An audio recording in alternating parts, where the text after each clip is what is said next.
actually leads me to our anti-hero of the week, presented by Revolution Brewing, because out of adversity and out of nowhere, we find a hero that you wouldn't typically think of as a hero, a guy that plays by his own rules, kind of a weirdo. In fact, none other than Joe Kelly took to the airwaves this past week and revealed his character and kind of lack of respect for FCC laws and everything else on the Spiegels and Parkins show, or Parkins and Spiegels show on 670 The Score in Chicago, where he pointed out that the hypocrisy of MLB's suspension was ridiculous because he was suspended 8 games 3 years ago for making a face. Yes. Which I thought was hilarious. Of course, that's a little bit disingenuous because he actually received the suspension for throwing behind Carlos Correa in Houston, while Joe Kelly was a member of the Dodgers, who were among the most aggrieved parties in the whole cheating scandal. Yes, so definitely. So saying he was suspended 8 games for making a face is not the truth. Really, what baseball is doing is, fortunately or unfortunately, they're trying to protect the Astros at the time. They wanted to make sure it couldn't just become fair game to just try to beat the fuck out of all the Astros by beating them over and over again, which was a pretty popular idea at the time, if you remember.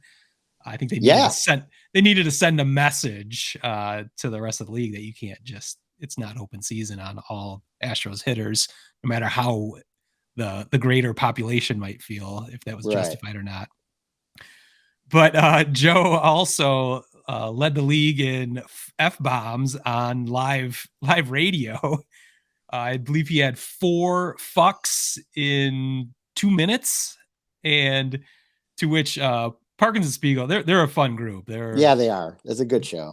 And they love the honesty. They loved having Joe Kelly in the studio, not just a phone interview. He was actually there sitting with them. It was a rare opportunity, and he's a fun guy. But even they were pleading with him to take it easy on the fucks, on the F-bombs, because I don't think he fully understands how a dump button works. The producers were losing their mind because you can get away with 1 fuck, but it takes some time for the system to catch up where you can actually dump another 7 seconds. Yeah, right. And I don't believe they were able to keep up with that. So we should probably have him on this podcast where he can just say fucks all he wants. Yeah, and that's why I think he may have thought he was on a podcast, didn't really understand or he just doesn't give a shit, which is a perfect way to make him our anti-hero of the week.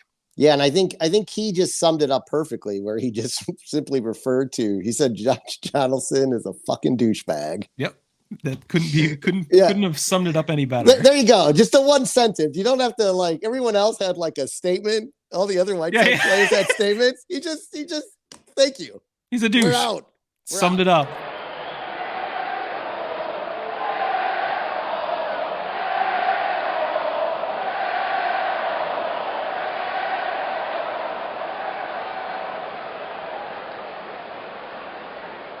Word Hole Media.